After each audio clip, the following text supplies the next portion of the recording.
Armour, firepower, mobility.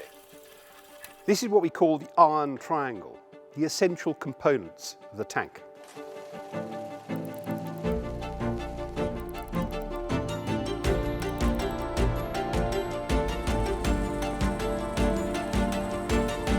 Please remember to like, subscribe or click the little notification bell if you don't want to miss out on these videos. And I'd just like to say thank you to all our patrons for making this possible. Please join them if you can. In this episode, we're going to look at protection, and specifically the armour protection that allows the crew to get on and do their job. Now, as the threat changes, the nature of the protection is going to need to change as well. So the armour of tanks today is a totally different creature to that of 100 years ago. Now, this is a massive, complicated subject, and all we can give you here is an overview. So if there's anything you think we've missed out, or anything you'd like to hear more about, please leave a comment below. The original spec for tanks in World War I was for a machine gun destroyer. Now, what that is a vehicle that can get across no man's land, flatten the barbed wire, win the firefight, and allow the infantry through to clear the enemy trenches. These vehicles had to be well enough protected to withstand small arms fire. That's rifle and machine gun fire. So what we've got here is 8 to 12 millimetres of hardened steel plate, and it is riveted construction. Now, this is a Mark II tank. This is actually the last surviving example. And this vehicle saw action at Arras in the spring of 1917. And what we have here is some battle damage, because you've got machine gun fire, which has been directed at what's perceived to be a weak spot, the commander and the driver's vision ports. Now, you can see here the rounds have impacted, but they haven't penetrated. Now, I actually think these guys were extremely lucky, because this is not armour plate. It's just boilerplate. It hasn't been hardened. The Mark IIs, they're designed as training tanks. But we're so desperate for tanks on the battlefield by the spring of 17 that the training tanks are sent over as well, despite the fact they don't have armour protection. Now, the German army very quickly realises they need a weapon that the infantry can use against tanks. And they experimented a little. They produced a 7.65 millimetre armour-piercing round. That's basically a rifle or machine gun round. It's called the SMK, the Spitz mit Kern. And it's essentially, like as I said, it's a rifle round, but the lead core has been replaced with tooled steel. That works up to a point. But then the Mark IV tank comes out, and that's got thicker armour, so it's not so effective. So the next solution they came up with was one of these. Now, this is a T-Patrone, a tank round, and this is a 13.2 mil round, so it's actually bigger than 50 cal. Initially, they wanted to build a machine gun for this, something of the T or F-Gewehr, Tank- und Fliegergewehr. And that was a weapon you could use against tanks, you could use against aircraft. But they had difficulty getting that into production. So the next thing they'd do is to go to Mauser and say, right, there's the round, build a weapon around it. And this is what they came up with. This is the T-Gewehr, the tank Gewehr. And it is a huge, enormously heavy 13.2 millimetre single shot bolt action rifle. Now, this will penetrate tank armour, but in order to do that, you've got to get within perhaps 100 metres. The tank presumably is going to see what you're up to and will do something about it. And this is it's a thoroughly nasty weapon. It's huge, it's heavy, its recoil is savage, and there's no butt plate there or anything like that to limit that. So it's a beast to fire, it really is. In my opinion, this is a suicide weapon, because when it comes down to it, it's single shot, bolt action, slow to fire, and the odds on even this round doing significant damage to a tank are probably fairly slim. So using this weapon, as I said, it's just about suicidal. So this will work. They used it with some success shooting out sniper plates in trenches, but against tanks, well, if we go around to the back of this vehicle, I'm afraid there is a very hard and nasty truth for you to see. Now, as I said earlier, this tank saw action at Arras in 1917. It was hit by shell fire and afterwards recovered from the battlefield. And there's pretty dramatic evidence of that you can see here. Just down here, we have where the shells have hit the vehicle, actually entered. So they're coming in there. Then they don't stop. They go right the way through this left-hand horn, and you've got some exit holes here and corresponding dents in this side. So this is where they finally run out of steam and dropped into the mud. Now this is where he began to realise that even if this were proper armour plate, 12 mil of metal does not provide protection against shell fire. And that one in particular, if that had been just slightly further in that direction, that would have gone inside the tank. It would have set off the petrol tank, ammunition inside. There'd have been a cataclysmic explosion and the tank and its crew would be destroyed. Creating armour that could withstand shell fire, particularly of the emergency of tank versus tank warfare and more sophisticated anti-tank guns, was going to be the all-consuming need of the first few decades of the tank's existence.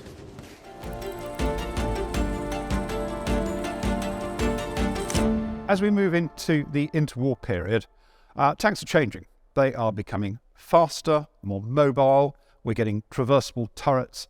Tank guns are improving in terms of power, and we have more effective armour-piercing rounds. In terms of construction, most of it is still riveted, as you can see from the Mark E here and the medium Mark II, both built by Vickers. But we're also starting to see different constructional techniques, and we're specifically looking at welded and cast construction. One of the best examples we have of cast construction is this M4A1 Sherman from 1944. This was built by the Press Steel Car Co. of Chicago, and as you can see, the whole of the upper hull is one huge cast component. The advantages of casting is that it produces a strong, rounded form, which is better in terms of deflection and doesn't have the inbuilt weaknesses in the form of joints that riveting or welding produce. The disadvantage is the production process is expensive, difficult, and requires a huge amount of skill to get right. Producing a mould, pouring the metal, and cooling are all complex and highly skilled processes in making a casting this size, and they are very easy to get wrong.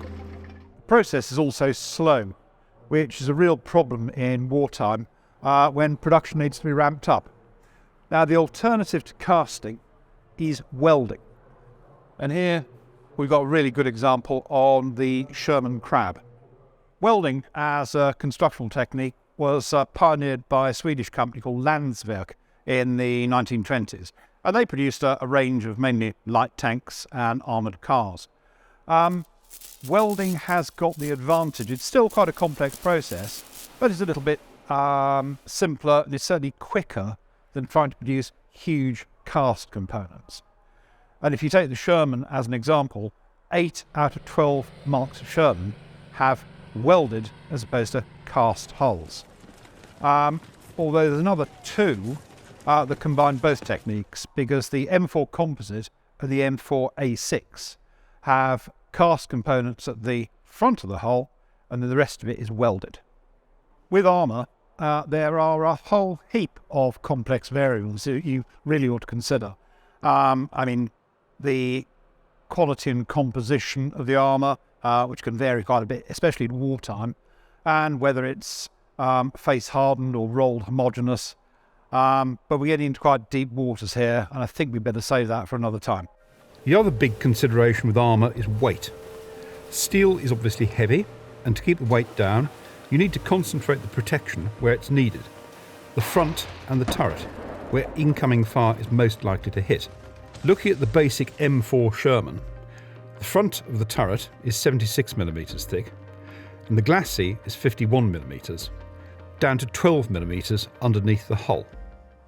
The Sherman is not particularly heavily armoured, and certainly in later marques they had to beef up the degree of protection.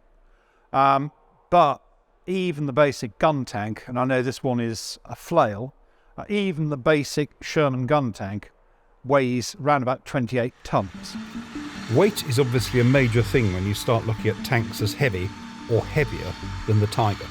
More armour obviously increases protection, but it impacts mobility and speed because the tank is heavier. So in turn, you need a more powerful engine, which in turn uses more fuel and limits range. It just goes on. Tiger 1 at 56 tonnes is, so that's quite a heavy tank for its time. But as the war goes on, German designers become fixated with ever bigger, heavier tanks with more powerful guns, until you get really quite ludicrous vehicles like this, the Jagdtiger. Now, at 72 tonnes, sheer weight makes this really mechanically unreliable.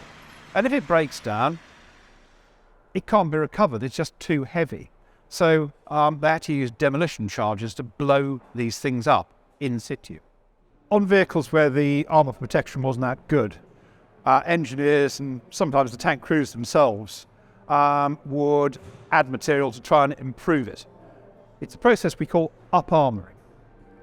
At its most basic, crews would carry out field modifications, piling on stuff like spare track links, sandbags, chicken wire, and even just timber. Some Sherman crews also poured concrete over the glacis of their tanks to add a bit more protection.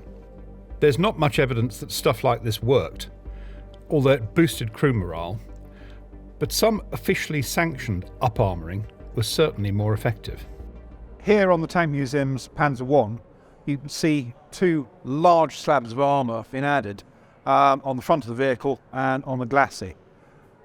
This is quite common in the lighter sort of German tanks where the original armour wasn't that thick. This was an interesting one because it started off as an ordinary Panzer I turreted tank, gun tank, and then it was converted to a Kleiner Panzer Befehlswagen, which is a light command tank, and it was knocked out and captured in North Africa. Now that extra armour might have done some good, but as you can see when you look at battle damage here, the original armour really wasn't proof against even a light anti-tank round. This is the Panzer IV, and this is a bit of an unsung hero really. This is a real workhorse for the Panzerwaffe. It's a pre-war design that makes it right the way through to the end of World War II in frontline service, but with a very high degree of modification. The Panzer IV has been very substantially up-armoured, and some of the obvious stuff here on the front round the whole machine gunners and especially the driver's vision ports, but there's also extra bits of armour that have been bolted all over the place. And then you come to these things. Spaced armour around the turret, and there would originally have been these things called Schürzen, aprons, down the side of the tank. They've gone, unfortunately, but you see the fittings where they were. Now this is fairly light armour, but what it's all about is protection against the Soviet use of an anti-tank rifle. Now, as it was originally built, this is a pre-war design, remember, the armour along the side of the vehicle is only about 30mm, and an anti-tank rifle round will penetrate that. But they've added this extra armour on. Doesn't need to be particularly thick, but what happens is the round hits it, it's damaged, it drops, it loses energy, and it won't penetrate the hull itself. Up-armouring and also up-gunning the Panzer IV extends its service life quite dramatically. And what you have here is that relatively rare thing. This is a pre-war tank design that is still in frontline service in 1945. Up to the mid-1930s, Tanks are basically big steel boxes. They're just about rectangular in design. But here, with the Soviet T-34, we start to see some different ideas and different concepts. So you can see that the armour on front, sides, even the rear of the vehicle is raked back. Now this does two things. Firstly, it increases the likelihood of a ricochet, but it also increases the amount of metal that an incoming round's got to get through, and therefore it decreases the likelihood of penetration. If armour is tilted back at 45 degrees, then 100 millimetres of metal becomes 140 millimetres, but without any increase in weight to the vehicle. The main disadvantage is that because the armour is canted back, the amount of room inside the tank is reduced severely, and the fighting compartment particularly becomes very cramped. Nevertheless, the design of the T-34 was hugely influential, and the lessons learned led to tanks like the German Panther. World War II is really the period when the tank comes of age. Massive improvements in armour protection, in firepower and in mobility. And in armour terms, we go from perhaps 6 to 14 millimetres on this British cruiser tank, to as much as 250 mil on the Ag Tiger. This is entirely driven by adversarial considerations. What is the enemy going to throw at us, and how do we counteract it?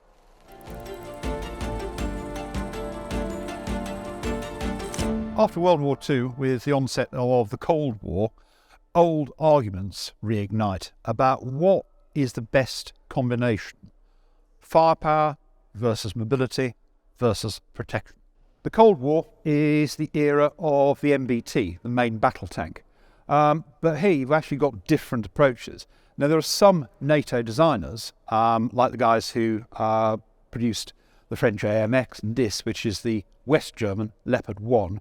They're arguing that modern anti-tank munitions are so effective that no amount of extra armour protection will suffice.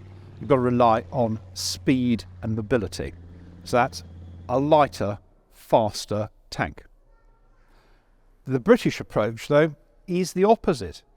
We've got the Chieftain here. And what that's all about is heavy armour protection and a big, powerful gun.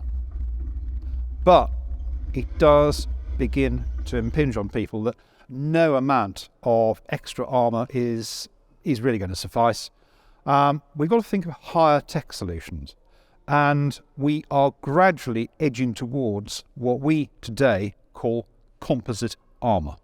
The British Chieftain is a vehicle that's in service for really a very long time, from the early 1960s well into the 1990s. And it does have quite a number of modifications in that time. And one of those is a degree of up-armouring. Now it starts with ordinary cast steel armour, but then in the later marks we have blocks of this stuff called steel brew added on, and they're on the front of the turret, either side of the gun, and then down towards the driver's hatch and the glacis. It's a bit crude by modern standards, but for the time it was quite effective. It would act to deform armour-piercing rounds coming in, and it was also reasonably effective against high-explosive anti-tank. Like I say, bit crude by modern standards, but it did add an extra degree of protection. So far so good. The tank guns and rounds improved, and with the advent of finned darts made of tungsten or depleted uranium, travelling at 3,000 metres a second, armour needed to adapt again. The first new generation composite armour used by the British Army was Copson, and it's named after the military vehicle experimental establishment in Surrey where it was developed. That was used on Challenger 1, and then its successor, Dorchester, was used on Challenger 2. This is a Challenger 2. This is the British Army's current main battle tank.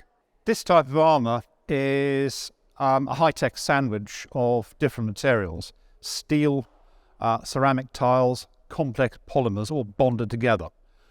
The exact formula is secret, of course, but what happens is that an incoming round will strike, it'll hit the outer steel layer, it'll penetrate that, but it will then hit a layer of ceramic tiles. These will shatter, but will also cause the energy of the round to be dissipated and the round itself to be abraded. Other layers underneath will continue the process and the round will be stopped. This also works against shaped charge rounds. These work by detonating on the armour and focusing a jet of white-hot molten metal and explosive residue onto the armour, which punches its way through. Because the ceramic tiles form a jagged, irregular hole, the jet can't form. You'll also see that the shape of modern tanks like this Challenger 2 has changed. They're a lot more angular, a lot more slab-sided. Now, the reason for this is that composite armour is produced in flat sheets, flat units. They can't be easily bent or shaped. The advantage of it, though, is that those units are actually hung on the structure of the tank. They're not an integral part of it. So if one unit is damaged, it can be reasonably easily taken off and replaced. But it's not all high-tech. British Army vehicles that served in Iraq and Afghanistan have commonly been fitted with this stuff. This is bar armour, it's sometimes known as slat armour, and it's designed to protect the vehicle against one of the most commonly used weapons in the world, the RPG, the rocket-propelled grenade. This literally traps the round and stops it hitting the vehicle. If you're lucky, it will also pinch off this detonator and it'll stop the round exploding. The problem with bar armour, though, is that it adds weight, it adds bulk, and impedes the cross-country ability of the vehicle it's fitted to. We're also starting to hear news of Russian tanks and APCs in Ukraine being fitted with bar armour on top to counteract anti-tank missiles. These are known as cope cages, although the degree of success is debatable. Type of armour you will commonly see most often on vehicles from the former Warsaw Pact is this stuff. And this is ERA. This is explosive reactive armour. They are steel boxes fit to the outside of the vehicle, and there's an explosive charge inside. So if they're hit by an incoming round, that charge detonates, it forces the plates apart, and it neutralises the impact of the round. Now, this is most commonly seen on T-tanks like the T-72, the T-80, or on this British Armoured Personnel carrier, the Bulldog. In this video, we've seen how tank crew protection evolves, mostly in tandem with developments in tank and anti-tank weaponry. From face-hardened steel plates, able to keep out machine gun fire if you're lucky, right the way through to much thicker armour which will protect you from high-velocity anti-tank rounds, to modern layered composite armour that will dissipate the energy of a high-velocity fin round or disrupt the formation of the blast from a shaped charge. What is certain is that as long as tanks continue to exist on the battlefield, huge efforts will go into protecting the vehicles and their crews from increasingly powerful anti-tank weapons. I do hope you've enjoyed this video. If you did, please subscribe, and if you can, support us on Patreon.